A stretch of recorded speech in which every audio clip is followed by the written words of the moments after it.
Hi friends, welcome to Naveen tips and tricks. This is Naveen Guduri. ఈ రోజు మనం లేటెస్ట్ కరెంట్ అఫైర్స్ లో భాగంగా ఫిబ్రవరి 2026 సంబంధించి top 50 current affairs bits with easy tricks తోటి మీకు ప్రతి ఒక్క కరెంట్ అఫైర్ బిట్ అనేది ఈజీగా గుర్తుండే విధంగా ముఖ్యమైన కరెంట్ అఫైర్స్ అన్ని ఈ వీడియోలో ఎక్స్ప్లెయిన్ చేస్తానండి. కాబట్టి వీడియోని మాత్రం స్కిప్ చేయకండి. ఇంకెవరైనా మొదటిసారిగా మన ఛానల్ చూసిన వారైతే సబ్స్క్రైబ్ చేసుకొని పక్కన బెల్ ఐకాన్ క్లిక్ చేసుకోండి. నేను ఏ వీడియో పెట్టినా మీకు నోటిఫికేషన్ వస్తుందండి. వీడియో నచ్చితే మాత్రం నేను మీ నుంచి ఎక్స్పెక్ట్ చేసే కేవలం లైక్ మాత్రమే. వీడియో నచ్చితే మాత్రం లైక్ చేయండి. లైక్ బటన్ పక్కన హైప్ ఉంటుందండి, హైప్ కూడా చేయండి, మీ ఫ్రెండ్స్కి షేర్ చేయండి. అంటే ప్లే స్టోర్లో నవీన్ టిప్స్ అండ్ ట్రిక్స్ అని టైప్ చేయగానే ఈ లోగోతో మన యాప్ ఉంటుందండి. అలానే ఇన్స్టాల్ చేసుకొని మన యాప్ తీసుకోండి. ఇందులో మీకు టోటల్గా 350 పైగా టాపిక్లు ఉంటాయి. ప్రతి టాపిక్ 100% ట్రిక్స్తో ఉంటాయండి. ప్రతి ఒక్కరికి ఈజీగా అర్థమవుతాయి. ఎలాంటి ఎగ్జామ్స్కైనా, ఆంధ్రప్రదేశ్లో నిర్వహించే ఎగ్జామ్స్ కానీ, తెలంగాణలో నిర్వహించే ఎగ్జామ్స్ కానీ, ప్రతి ఎగ్జామ్కి మన షార్ట్ ట్రిక్ కోర్స్ అనేది 100% యూస్ఫుల్ ఉంటుంది. ఇందులో ఏ కోర్స్ సంబంధించి ఆ కోర్స్ సపరేట్గా ప్రిపేర్ చేయబడి ఉంది. ఒకసారి ఫ్రీ కంటెంట్ చూడండి. ప్రతి ఒక్క కోర్సులో ఫ్రీ కంటెంట్ ఉంది. ఫ్రీ కంటెంట్ చూసి నచ్చిన వారంటే కోర్స్ తీసుకోండి. ఓకేనండి, ఇక మనం లేట్ చేయకుండా టాపిక్లోకి వస్తే, ఓకేనండి, ఇది పార్ట్ 2 వీడియో. ఫస్ట్ పార్ట్ వీడియోలో మీకు 1 to 25 క్వశ్చన్స్ వరకు ఎక్స్ప్లెయిన్ చేయడం జరిగింది. విత్ కోడ్స్తో, విత్ ట్రిక్స్తో చెప్పడం జరిగింది. ఇప్పుడు ఈ వీడియోలో కూడా 26 నుంచి మీకు 50 వరకు, లాస్ట్ క్వశ్చన్ వరకు ప్రతి ఒక్కటి ఈజీగా అర్థం విధంగా ట్రిక్స్ ద్వారా ఎక్స్ప్లెయిన్ చేస్తాను. ఇందులో 26th క్వశ్చన్ వచ్చేసి, పారా త్రోబాల్ నేషనల్ ఫెడరేషన్ కప్ 2026లో మహిళల విభాగంలో బంగారు పథకం సాధించిన రాష్ట్రం ఏది? ఏ రాష్ట్రం బంగారు పథకాన్ని సాధించింది అంటున్నారు. జార్ఖండ్. జార్ఖండ్ అనేది పారా త్రోబాల్ నేషనల్ ఫెడరేషన్ కప్ 2026లో బంగారు పథకాన్ని సాధించింది. ఇది ఎలా గుర్తుపెట్టుకోవాలి? జార్ఖండ్ అనేది, ఇక్కడ త్రోబాల్ ఓకేనా. బాల్ అనేది త్రో వేస్తే, బాల్ అనేది త్రో వేస్తారు కదా క్రికెట్ ఆడేటప్పుడు, బాల్ అనేది త్రో వేస్తే జారి పడిపోయింది. ఓకేనా, జారి పడిపోయింది, పట్టుకోలేకపోయారు. ఓకేనా, ఇలా గుర్తుపెట్టుకుంటే ఈ కోడ్ ద్వారా బాల్ త్రో వేస్తే అంటే త్రో బాల్ సంబంధించింది. ఓకేనా, త్రో బాల్ సంబంధించి జారిపోయింది. ఓకేనా, పట్టుకోలేక జారిపోయింది బాల్ అని చెప్పేసి గుర్తుపెట్టుకుంటే, ఇక్కడ జారిపోయింది అంటే జార్ఖండ్. ఓకేనా, త్రో బాల్ వేస్తే జారిపోయింది. సో ఇక్కడ పారా త్రో బాల్ సంబంధించి జార్ఖండ్ అనేది ఇలా డీకోడ్ చేసుకుంటే ఈజీగా గుర్తుపెట్టుకోవచ్చు. నెక్స్ట్ క్వశ్చన్, ఇటీవల వార్తల్లో నిలిచిన ఫ్యూగో అగ్నిపర్వతం అనేది ఏ దేశంలో ఉంది? ఫ్యూగో అగ్నిపర్వతం ఏ దేశంలో ఉంది? గ్వాటెమాలా దేశంలో ఉంది. ఓకేనా, గ్వాటెమాలా. నెక్స్ట్, 100% బీమా కవరేజీని సాధించిన భారతదేశపు తొలి జిల్లా ఏది అని అంటున్నారు. ఆల్వార్ జిల్లా. ఓకేనా, ఇది ఎలా గుర్తుపెట్టుకోవాలి? ఆల్ అంటే 100 కదా. ఆల్ అంటే మీనింగ్ ఏంటి? 100ని ఆల్ అంటాం. ఓకేనా, కంప్లీట్ కాబట్టి. ఇక్కడ 100% అంటే ఇక్కడ ఆల్ అంటే అల్వార్. ఓకేనా, అల్వార్. ఇలా గుర్తుపెట్టుకుంటే ఈజీగా గుర్తుపెట్టుకోవచ్చు. 100% అందరికీ బీమా ఉంది కాబట్టి, అందరికీ టెన్షన్ లేకుండా బీమా చేయించారు. ఓకేనా, ఇన్సూరెన్స్ అనేది చేయించారు కాబట్టి ఈ ఆల్వార్ జిల్లాకు రావడం జరిగిందని గుర్తుపెట్టుకోండి. లేదంటే ఆల్ అంటే ఇక్కడ అల్వార్, బీమా అంటే ఇన్సూరెన్స్, అందరికీ ఇన్సూరెన్స్ చేయించారని గుర్తుపెట్టుకుంటే సరిపోతుంది. ఓకేనా, నెక్స్ట్ ఈ కోడ్ ప్రకారం ఇలా గుర్తుపెట్టుకోవచ్చు. నెక్స్ట్, ఏషియా షూటింగ్ ఛాంపియన్షిప్ 2026 అనేది ఎక్కడ జరుగుతుంది? న్యూఢిల్లీలో జరుగుతుంది. ఓకేనా, న్యూఢిల్లీలో జరుగుతుంది. నెక్స్ట్ వచ్చేసి, పంచాయతీ అడ్వాన్స్మెంట్ ఇండెక్స్ 2.0లో ఏ రాష్ట్రం అగ్రస్థానంలో నిలిచింది? త్రిపుర. ఇది ఎలా గుర్తుపెట్టుకోవాలి? ఇక్కడ పంచాయతీ అంటున్నాడు, పంచాయత్రీ. ఓకేనా, పంచాయత్రీ అని గుర్తుపెట్టుకోండి. పంచాయత్రీ అంటే త్రిపురకు సంబంధించి. లేదంటే ఈ 3 పురాలు ఉన్నాయి కాబట్టి, 3 పురాస్ ఉన్నాయి కాబట్టి నెంబర్ 1 వచ్చిందని గుర్తుపెట్టుకోండి. 1 కాదు, 2 కాదు, 3 పురాలు, 3 పురాలు. ఓకేనా, త్రిపురాస్ ఉన్నాయి కాబట్టి ఈ పంచాయతీ అడ్వాన్స్మెంట్ అంటే అడ్వాన్స్గా 3 ఉన్నాయి కాబట్టి అడ్వాన్స్మెంట్ ఇండెక్స్ 2.0లో ఈ రాష్ట్రం అనేది అగ్రస్థానంగా నిలిచిందని గుర్తుపెట్టుకోవచ్చు. ఓకేనా, త్రిపుర. లేదంటే పంచాయతీని పంచాయత్రీ అని రాయండి, పంచాయత్రీ. ఇక 3 అంటే త్రిపుర. నెక్స్ట్ వచ్చేసి, SAFF Under-19 మహిళల ఛాంపియన్షిప్ 2026 టైటిల్ ఫైనల్లో భారతదేశం ఏ దేశాన్ని ఓడించి కైవసం చేసుకుంది? ఫైనల్ అనేది SAFF Under-19 మహిళల టోర్నమెంట్లో. ఓకేనా, ఏ దేశాన్ని? బంగ్లాదేశ్ని ఓడించి టాప్ వన్ ప్లేస్ సాధించింది. టైటిల్ అనేది గెలవడం జరిగింది భారతదేశం అనేది. ఇది ఎలా గుర్తుపెట్టుకోవాలి? భారత్ బంగ్లాదేశ్. ఓకేనా, భారత్ బంగ్లాదేశ్. ఇక్కడ బాతోటే స్టార్ట్ అవుతుంది. భారత్ బంగ్లాదేశ్. భారత్ అనేది ఫస్ట్ ప్లేస్, 2 బాతోటే స్టార్ట్ అవుతున్నాయి. ఈ భారత్ అనేది బంగ్లాను సాఫ్ చేసింది అంటే ఓడించింది. ఓడించడాన్ని ఏమంటారు? సాఫ్ చేసింది అంటారు కదా. భారత్ అనేది బంగ్లాదేశ్ని సాఫ్ చేసింది. ఇక్కడ సాఫ్ అంటే SAFF సంబంధించింది, మహిళల ఛాంపియన్షిప్ సంబంధించింది. ఓకేనా, ఇలా గుర్తుపెట్టుకోవచ్చు. నెక్స్ట్ వచ్చేసి, 2026లో సైనిక శక్తి పరంగా భారతదేశం ప్రపంచంలో ఎన్నో అత్యంత బలమైన దేశంగా నిలిచింది. సైనిక శక్తి పరంగా ఎన్నో అత్యంత బలమైన దేశంగా అవతరించింది భారతదేశం అనేది. నాలుగవ బలమైన దేశంగా అవతరించింది ఇండియా అనేది. ఇది ఎలా గుర్తుపెట్టుకుంటారు? సైనిక పరంగా అంటే ఇక్కడ సైనిక శక్తి అంటే ఇండియాను మన సైనికులు అనేది నలుదిక్కులా కాపాడుతున్నారు. చుట్టూ 4 దిక్కులు ఉంటాయి కాబట్టి ఆ 4 దిక్కులా కాపాడుతున్నారు కాబట్టి బలమైన దేశంగా అవతరించిందని గుర్తుపెట్టుకోవచ్చు. ఇండియాను సైనికులు 4 దిక్కులా కాపాడుతున్నారు కాబట్టి బలమైన దేశంగా ఉంది. ఇక్కడ సైనికులు అంటే సైనిక శక్తి పరంగా, ఓకేనా, సైనిక శక్తి పరంగా. 4 దిక్కుల అంటే 4 ఎన్నో ర్యాంక్ మనకు 4వ ర్యాంక్ వచ్చింది.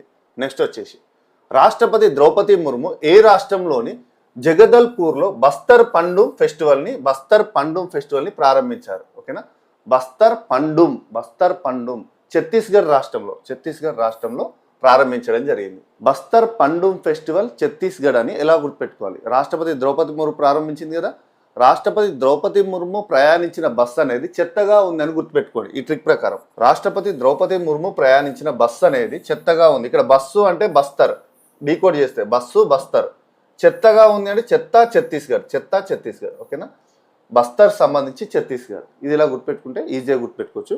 ఇక రాష్ట్రపతి ద్రౌపది ముర్ము అని ఎందుకు పెట్టడం జరిగింది కోడ్లో?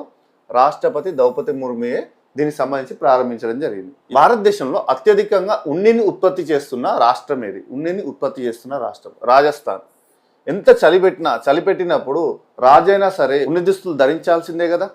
ఎవరైనా సరే, రాజైనా సరే, పేదవాడైనా సరే, ఎవరైనా సరే చలి పెట్టినప్పుడు ఉన్ని దుస్తులు ధరించాల్సిందే. ఇక్కడ కోడ్ వచ్చేసి చలి పెడితే ఉన్ని దుస్తులను రాజైనా సరే ధరించాల్సిందే.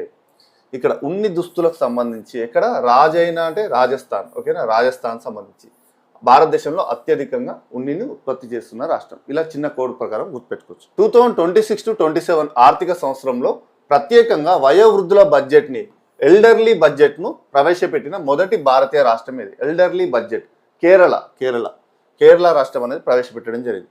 ఇది ఎలా గుర్తుపెట్టుకోవాలి? ఎల్డర్స్ని మనం ఎలా చూసుకోవాలి?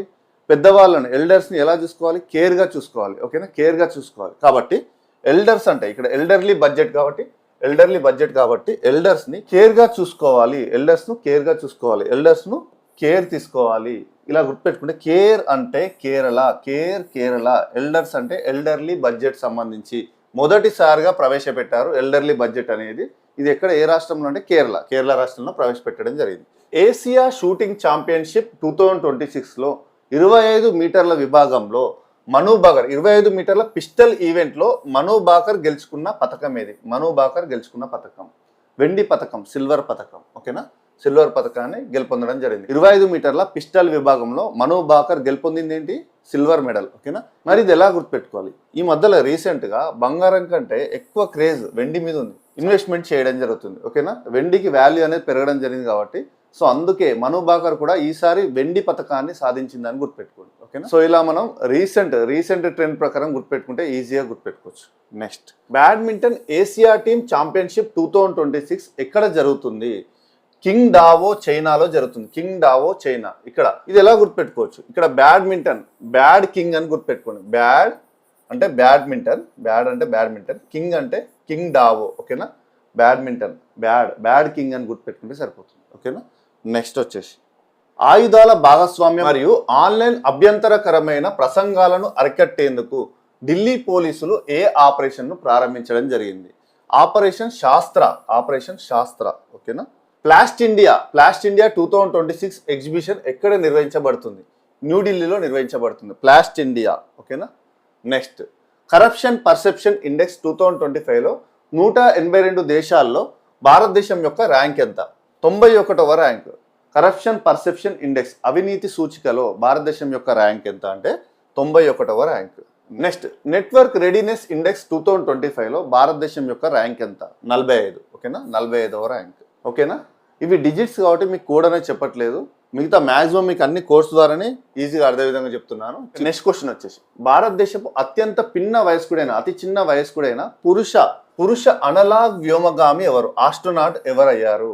ఇక చూడండి, ఆదిత్య పాండే కావడం జరిగింది. పురుష అనలాగ్ వ్యోమగామి, ఆస్ట్రోనాట్, ఓకేనా. ఇది ఎలా గుర్తుపెట్టుకుంటారు మరి? ఆదిత్య అనలాగ్, ఓకేనా. ఆదిత్య అనలాగ్ సంబంధించిందే కదా, అనలాగ్ వ్యోమగామి కదా. ఆదిత్య అనలాగ్ 2 ఆ తోటి స్టార్ట్ అవుతుంది, ఓకేనా, ఆ తోటే స్టార్ట్ అవుతుంది. ఇలా మనం సింపుల్గా గుర్తుపెట్టుకోవచ్చు. ఆదిత్య అనలాగ్ అని కలిపి చదువుకోవాలి, ఓకేనా. కలిపి చదువుకుంటే మనం క్వశ్చన్ అనేది చూడడంతో సమాధానం అనేది చేయగలుగుతాం. నెక్స్ట్, సాధారణ ఎన్నికల్లో మెజార్టీ సాధించి మళ్ళీ అధికారంలోకి వచ్చిన జపాన్ చరిత్రలో తొలి మహిళా ప్రధాని ఎవరు? జపాన్ చరిత్రలో తొలి మహిళా ప్రధాని అయిన సాధారణ ఎన్నికల్లో మెజారిటీ సాధించింది ఎవరు అంటే సనే తకైచి. ఓకేనా, ఇంపార్టెంట్. నెక్స్ట్, ఇటీవల అగ్ని-3 బాలిస్టిక్ క్షిప్ అని ఎక్కడి నుండి విజయవంతంగా పరీక్షించబడింది? చండీపూర్, ఒడిషా నుంచి విజయవంతంగా పరీక్షించబడింది. నెక్స్ట్, పడాయి విత్ ఏఐ చొరవ ఏ రాష్ట్రంలో ప్రారంభించబడింది? పడాయి విత్ ఏఐ హిమాచల్ ప్రదేశ్లో ప్రారంభించబడింది. Padhai with AI. Next, Plast India 2026 exhibition అనేది ఎక్కడ నిర్వహించబడుతుంది? న్యూఢిల్లీలో నిర్వహించబడుతుంది. ఓకేనా. నెక్స్ట్, బ్లాక్ స్వాన్ సమ్మిట్ 2026 ఏ నగరంలో ప్రారంభమైంది? బ్లాక్ స్వాన్ సమ్మిట్ భువనేశ్వర్లో ప్రారంభమైంది. ఇక్కడ బ్లాక్ భువనేశ్వర్ రెండు బాతోటి స్టార్ట్ అవుతున్నాయి. ఓకేనా, బ్లాక్ భువనేశ్వర్ అని గుర్తుపెట్టుకోండి. బ్లాక్ భువనేశ్వర్ రెండు బాతోటి స్టార్ట్ అవుతుంది. ఓకేనా, ఇలా సింపుల్గా గుర్తుపెట్టుకుంటే ఈజీగా గుర్తుపెట్టగలుగుతాం ఆన్సర్ అనేది. నెక్స్ట్, భారతదేశానికి మెబెల్లెన్ న్యూయార్క్ బ్రాండ్ అంబాసిడర్గా ఎవరు నియమితులయ్యారు? మెబెల్లెన్ అనేది మనకు లిప్స్టిక్ సంబంధించింది. ఓకేనా, మేకప్ సంబంధించింది. సో ఇక్కడ మెబెల్లెన్ మేకప్ వేసుకున్న హీరోయిన్ అనేది అధ్వానంగా ఉంది అనే కోడ్ ప్రకారం ఎవరు మరి ఇక్కడ బ్రాండ్ అంబాసిడర్ అనేది? కియారా అద్వానీ. మరి ఇక్కడ ట్రిక్ ప్రకారం చూస్తే ఇది ఎలా గుర్తుపెట్టుకోవాలంటే మెబెల్లెన్ అనేది లిప్స్టిక్ సంబంధించింది లేదంటే మేకప్ సంబంధించింది. ఈ మెబెల్లెన్ మేకప్ వేసుకున్న లేదంటే మెబెల్లెన్ లిప్స్టిక్ వేసుకున్న హీరోయిన్ అనేది అధ్వానంగా ఉందని గుర్తుపెట్టుకుంటే ఇలా మేకప్ వేసుకున్న హీరోయిన్ అనేది అధ్వానంగా ఉందని గుర్తుపెట్టుకోవాలి. ఇక్కడ హీరోయిన్ అధ్వానంగా ఉంది అంటే అధ్వానంగా అంటే అద్వానికి సంబంధించింది. ఎవరు? Kiara Advani brand ambassador. Maybelline New York brand ambassador. ఓకేనా. నెక్స్ట్ వచ్చేసి నేమ్చా కిప్జెన్ ఏ రాష్ట్రానికి ఉప ముఖ్యమంత్రి అయ్యారు? రీసెంట్ ఇది. ఎవరు? నేమ్చా కిప్జెన్ మణిపూర్ రాష్ట్రానికి రీసెంట్ గా ఉప ముఖ్యమంత్రి కావడం జరిగింది. నేమ్చా కిప్జెన్. సో ఇలా మాక్సిమం మీకు 90% ఈ వీడియోలో ట్రిక్స్ ద్వారానే చెప్పడం జరిగింది. ఎక్సెప్ట్ మీకు ఏంటి అంటే సూచికలు సంబంధించి ఎన్నో స్థానంలో ఉంది అని నెంబర్ తోటి వచ్చేటి ఉంటాయి కదా ఆన్సర్ అనేది, అవి మాత్రమే మీకు ట్రిక్స్ ద్వారా చెప్పలేదు. మిగతావన్నీ మాక్సిమం 90% ట్రిక్స్ ద్వారా చెప్పడం జరిగింది. వీడియో నచ్చితే మాత్రం నేను మీ నుంచి ఎక్స్పెక్ట్ చేసే కేవలం లైక్ మాత్రమే. వీడియో నచ్చితే మాత్రం లైక్ చేయండి, మీ ఫ్రెండ్స్కి షేర్ చేయండి. లైక్ బటన్ పక్కన హైప్ ఉంటుందండి, హైప్ చేయండి. అదేవిధంగా ఇంకెవరైనా మొదటిసారిగా మన ఛానల్ చూసిన వారైతే సబ్స్క్రైబ్ చేసుకోండి, పక్కన ఉన్న బెల్ ఐకాన్ క్లిక్ చేసుకోండి. నేను ఏ వీడియో పెట్టినా మీకు నోటిఫికేషన్ వస్తుందండి. సో నెక్స్ట్ వీడియోలో కలుద్దాం. Thank you friends, thank you very much.